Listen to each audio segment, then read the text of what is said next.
Hi guys, in this video I'm going to talk about what happened over the last few months up until recently to cause me to almost quit in my game development journey so soon after starting it.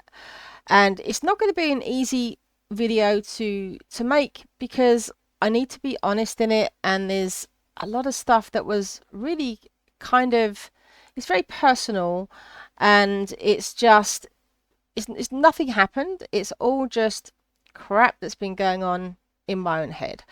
So in case this is your first time watching me, basically I started doing game development at the beginning of the year. And I've wanted to be a game developer my whole life, and life just got in the way, and I finally started doing it properly at the beginning of the year, and I just absolutely fell in love with it. I had such a great time. And in the first 3 months I made four small games, two of them in Monogame and two in Unity. I entered the Game Jam, which was the last thing that I did, and I was just having an absolute blast. And then after that Game Jam, my last game that I did was called Asterworlds, and I just stopped. Now, at the beginning, there was a little bit of burnout. By the way, if you see me looking at something, I have got a little. This is my version of scripting a video. Just a few little notes that I just wanted to cover. But yeah, at the end of that jam, I was a little bit burnt out, so I did need to take a little bit of time away. But that wasn't really the problem. I just found that I could not get started again. I just couldn't get back into it. I felt completely stuck for a really long time, for about as long as I had actually been doing the game development. And during that period, I was going through a really rough time because I was enjoying it so much. And then when I stopped and just found myself unable to carry on, I just thought, well, what the hell do I do now? And I just felt so lost. But anyway, I mean, now I've got back on the horse. I've made another game. I put out a brief video on that a few days ago. It's just a little game of Snake, and I'm going to talk about why I made a game of Snake. And yeah, I'm just going to talk about what I think happened, and it's taken me a while to kind of figure it out. So, right up front, this isn't a scripted video. Like I said, I've just got a few little notes. I'm just going to talk, which means I'm probably going to go around in circles. I'm probably going to repeat myself. I'm probably going to say far too much, and there's probably going to be loads of pauses. And you know what? I'm not going to edit it. And that's something else I'm going to talk about in this video, actually. So it's probably going to be really difficult and annoying to watch, but it is what it is. So first of all, I think it comes down to three things. So yeah, burnout was the first part. So I'd only been doing game development for a short amount of time. I'd never done a game jam before, and this particular game jam was 10 days. And I literally spent the whole of those 10 days, other than when I had to go to work, working on this game. But when I say the whole of my time, I mean I neglected everything else in my life. I wasn't exercising, I wasn't eating properly, I wasn't doing anything around the house, I wasn't seeing friends and family. And I talked about this at the end of the jam, and it's like it wasn't good. I basically just let everything go to shit for 10 days. And that's not good. Now, I know a lot of people will do a jam for like 2, 3 days, like a short jam. And yeah, if you let everything go to shit for a weekend, that's not too bad. But for 10 days, that was bad. And so when I came out of that, I was feeling really guilty, and I was feeling kind of crappy about myself. So that was one problem, was that my kind of emotional mental state dropped as a result of the fact that I hadn't been able to just look after myself while I was doing it. You know, I'd put too much into this jam, and it was completely unnecessary because it's not like there was anything riding on it. It was a big game jam. It was run by GameDev.tv. They were giving a free course to anybody who submitted, but it wasn't like they're only giving the course to the people that won the jam. There were over 3,000 participants, and everyone who submitted anything, even if it didn't work, they still got the free course. So there was really no pressure other than what I imposed on myself. And that's going to be really the main topic of this video, is basically what I did to myself, what my brain did to me. So I took a few days off, And the first few days, I actually introduced another kind of burnout. I started rating all the other games in the jam. I think I rated something like 78 games over a few days, and it was just too much. It was getting too overwhelming. And I remember there are lots of people that would come and rate my game, and I felt like that I had to then rate theirs in return. But of course, a lot of the games that other people were making were games that I suck at. I can't play. Like they do like platformers and stuff like that, and I'm terrible at those games. And so I found them really difficult to play. And I was trying to force myself to play them and force myself to come up with some kind of constructive criticism or feedback or something. And looking back in hindsight, I realized that this was silly. I should have just picked games that I like the look of and just rated them, and I just shouldn't have worried about it. So that was the first part, and that probably kept me stuck for a couple of weeks. But then after that was all finished, all the ratings was over for the jam, I was now ready to sort of like start working on my next project. Now I was a little bit torn because I actually got a lot of feedback on my game from the jam because it's such a big game. I had loads of people rate it, which was really nice. And I started thinking, oh, maybe I should do some more. And in hindsight, I should have done. I should have carried on working on the game while it was fresh in my mind. And I could have done a lot more with it. But the problem was, I kind of got it into my head. No, I don't want to work on this game anymore. I want to do something new. I want to do some fresh idea. The game that I'd done is called Asterworlds, and it was basically just, it started off as a basic asteroids game, and I expanded on it a little bit, and it was a little bit more than asteroids, but it was basically just an asteroids game. So it's very simple, and like all of my games apart from one have just been a clone of a little classic game. I've made a Pong, a Flappy Bird, an Asteroids, and now my latest game is Snake. And when I first started doing game development, sorry, I've got cat hair all over me, she's sitting on my lap. When I first started game development, I had an idea, and that was, I'm going to start making tiny little games. I'd read everywhere, start small. If you try and make something too big, you'll just get in a mess. You won't be able to finish it. You'll give up, blah, blah, blah. So I thought, right, I'll start small. And it made sense to me to go and do all of those old classic type games, partly for kind of like nostalgia, because a lot of those sorts of games I've actually played on like my Commodore 64 when I was a little kid. I'm in my 50s. I've been into games since I was like 11.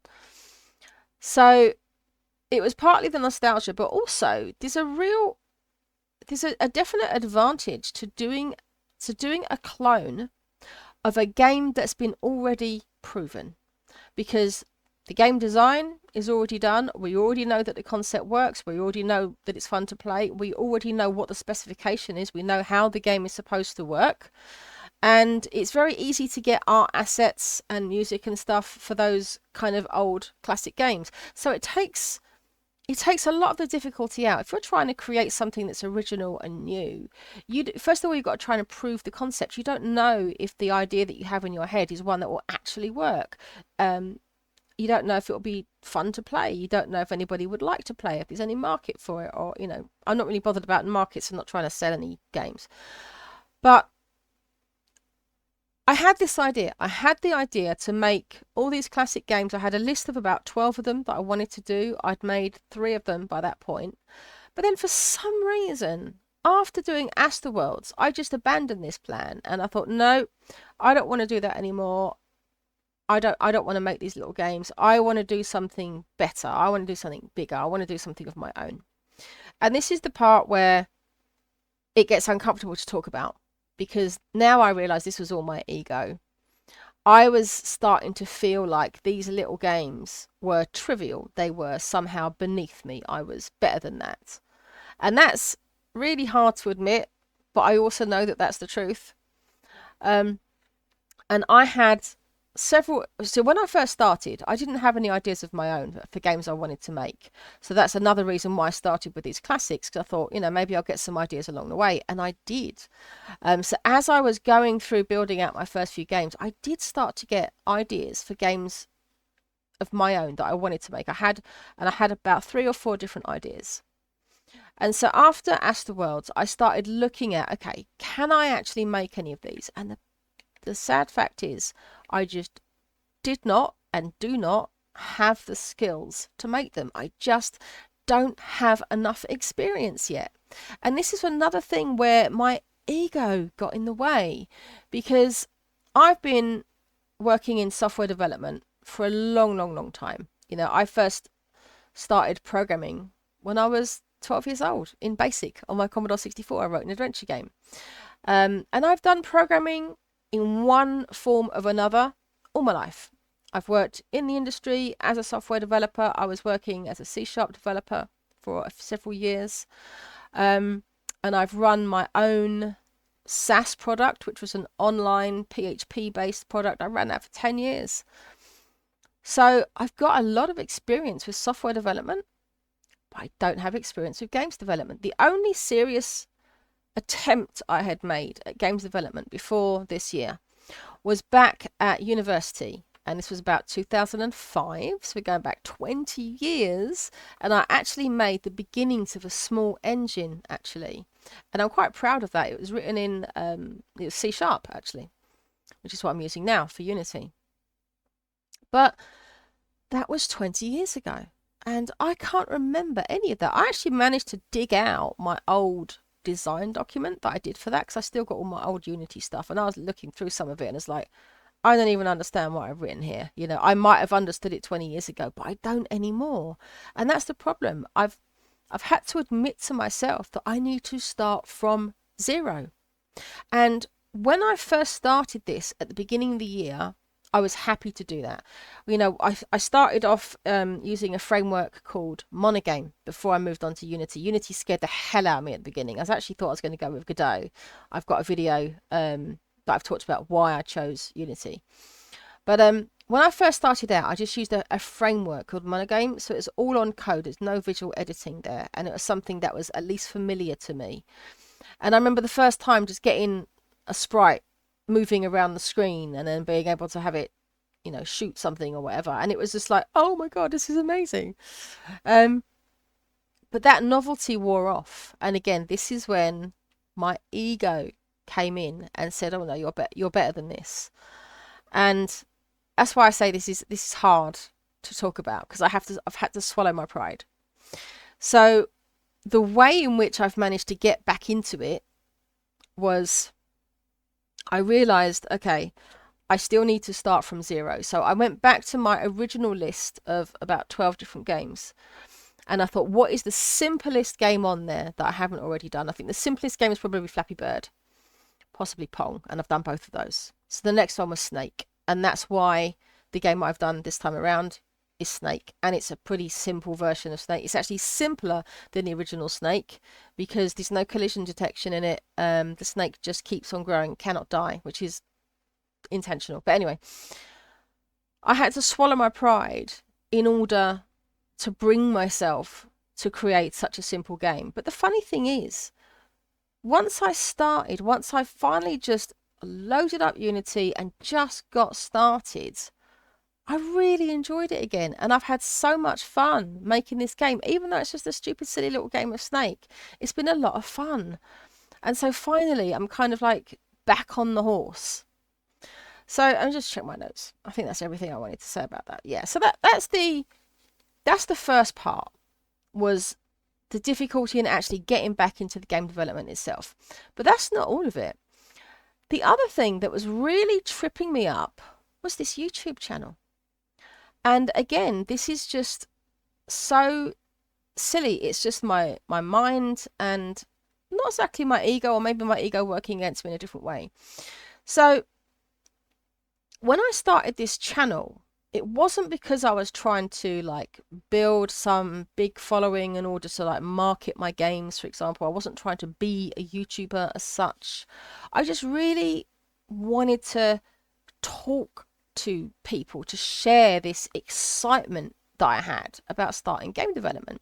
So the thing is, in my real life, as it were, I've got nobody in my personal orbit that understands what I do or what I've ever done. I've always had this problem. I have always worked in software. I've had my own business I've had 6 different businesses. I've been self-employed for far longer than I've been employed. But even when I was employed as a software developer, people didn't really get it. And this is the thing, people just do not understand what I do. And even if I was to say I'm doing software development, they might kind of get that. But if I add the word game, if I say I'm doing games development, all they are going to hear is the word game, and they're going to think, so you're just sitting around playing games all day? So I can't talk to anyone, like my friends and my family, about what I'm doing, because they'll just think I'm just this loser sitting around playing games. And I don't want them to think that. So I have a part-time job, and the people in my life, they just say, so how's the job going? And so I just talk about my crappy little part-time job. And the thing is, it's sort of lonely to be doing it all alone without anyone to talk to. And so that's why I've started this channel, because by doing a video like this, even though I'm just talking to a camera, it still feels like I'm almost like connecting to a wider community. And I've been on Discord groups. Sometimes I'll go onto Reddit, not so much. The Game Jam, that was a way I was talking to the other people, some of the other jammers in the Discord, and that felt really good. It's a fun way to connect, and it means that I can like share this excitement of what I'm doing without just feeling so kind of isolated at home doing it. So even though I am isolated in what I'm actually doing in the actual development of it, the YouTube channel allows me to just share the journey, share the excitement. But the thing is, again, my mind just started to get in the way. See, when I first started this, and still now, I watch a lot of other people's videos. I watch a lot of channels, a lot of big names. And I started to feel myself being influenced by what I was watching. So I was seeing certain trends coming up again and again, like having videos that were highly edited, very, very fast cuts, no white space. White space, is that the right word? Like, silences, gaps. You have to fill every split second with something. You need to insert things in your videos to make them really funny and cool. And the thing is, all of that, none of that is me. I am a middle-aged woman. I'm not one of the cool kids. I'm never going to be, and I'm just not going to produce the same kind of videos as some 19-year-old, whiz kid. It's just different worlds. And yet I found myself being influenced by these kinds of people and feeling like I had to kind of go along with the trends. And so I remember I watched this one particular video, and it was only like a 5-minute video, and it was like, your devlog is boring. No one cares. He's probably right. But at the same time, it really bothered me. And I was like, shit, my devlogs probably really are boring. Because the thing is, again, for me, primarily, I'm a programmer first. I'm a programmer first before anything else. I'm never going to be an artist. I'm probably never going to design, really cool, interesting, clever games. So for me, my kind of devlogs, I'm talking about code, I'm talking about implementation and how I'm doing things. So if you're someone who's interested in game development, but you're not much of a coder, those kind of devlogs probably really are boring. But the thing is, I'm also doing these videos for me. And this is something that I realized recently when I tried to get back into it. And I mentioned this in my last video, I talked about Endless Coil.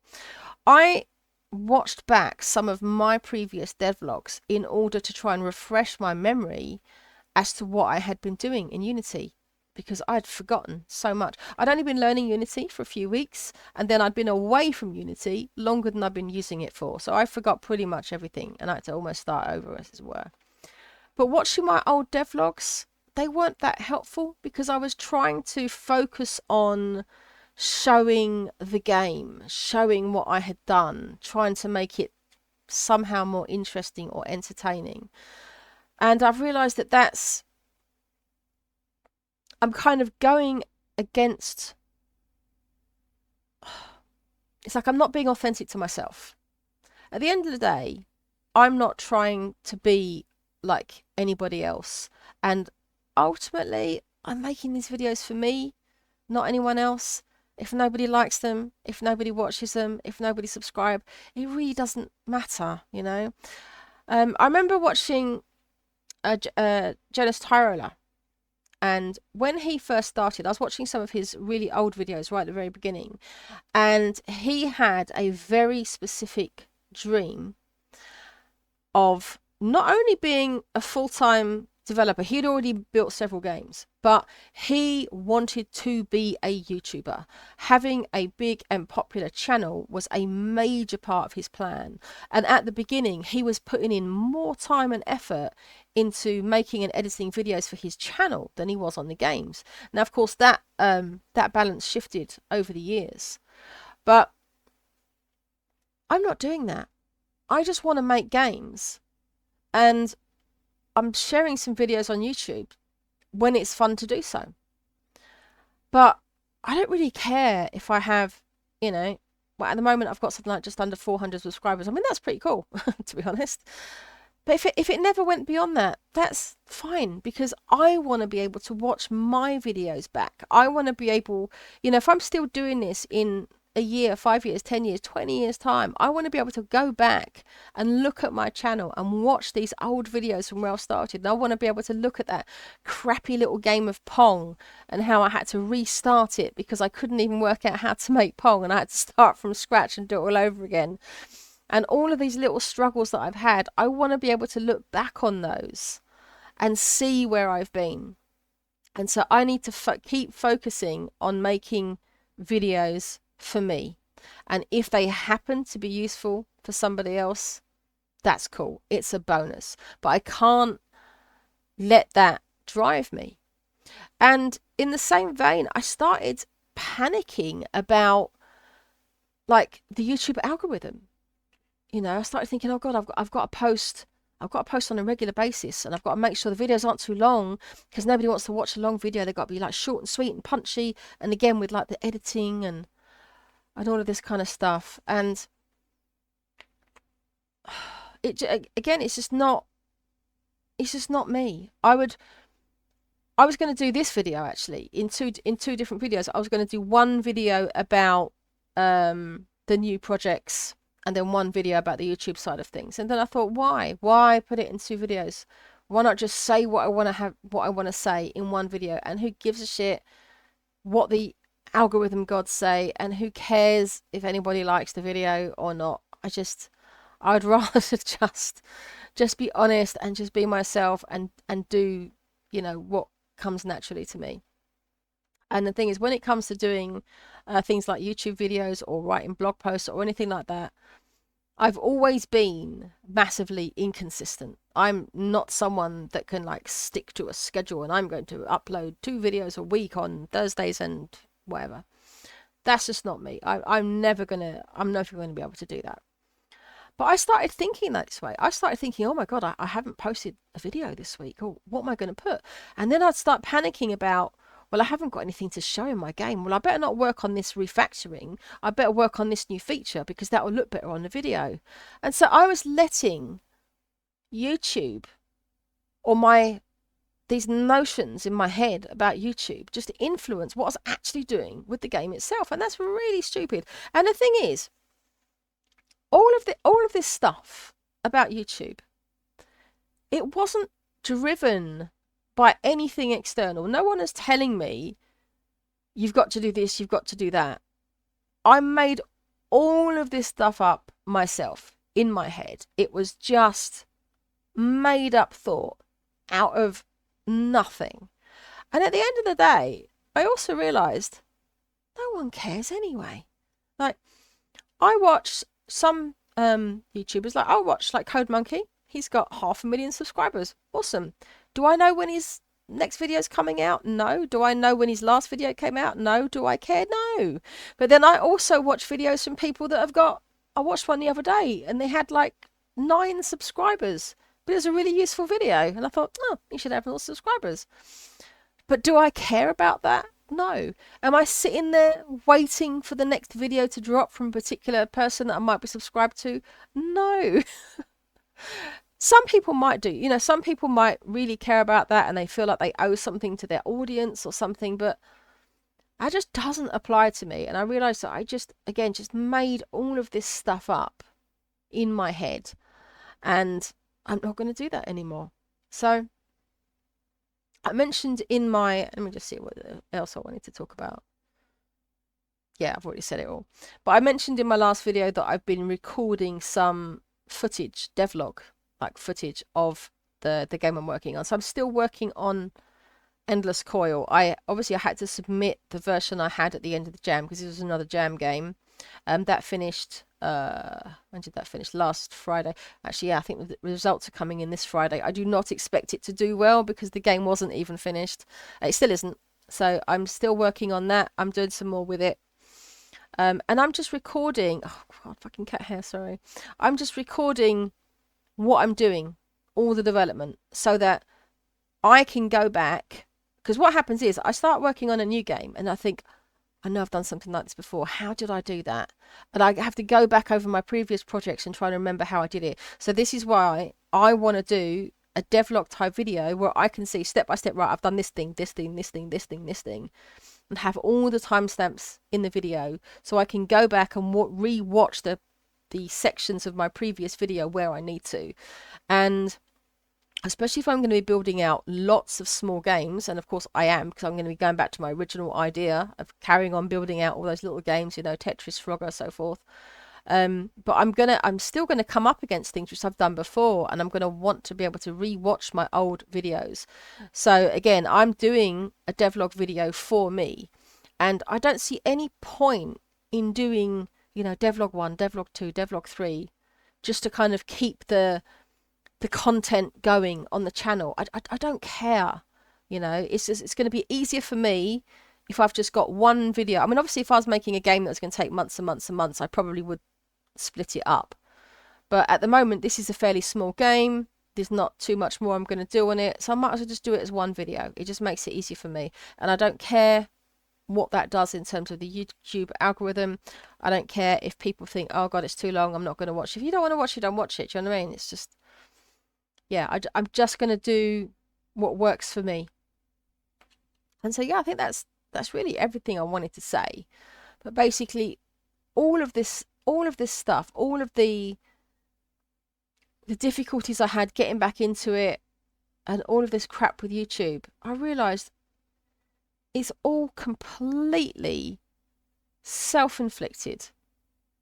None of this was coming from anything external. It was all just my brain on overdrive, telling me things that I listened to and believed. And the thing is, you know, the thoughts pop in your head all day long, right? All day, every day, you've got thoughts popping in your head saying things like, you need to work on a bigger game, or you definitely need to post some more content to YouTube, but you better make it interesting. You know, all of these thoughts that come up, right? Don't have to listen to those thoughts. And this is what I've realized, is that I can just let those thoughts come in and completely ignore them and just get on with what I'm doing. And since I've been doing that, I've had a much better time of it. So I've been really enjoying getting back into game development. I'm really enjoying working on Endless Coil. And yeah, I wanted to put this video out there. You know, I don't know if it's useful to anyone else who might be struggling in some way with, again, that mind-made torture. If so, you know, leave a comment. But yeah, I have absolutely no idea when the next video will be coming out. It will be coming out when I next feel like putting out a video. So that's it. Thanks very much for watching, guys. Switch you next time.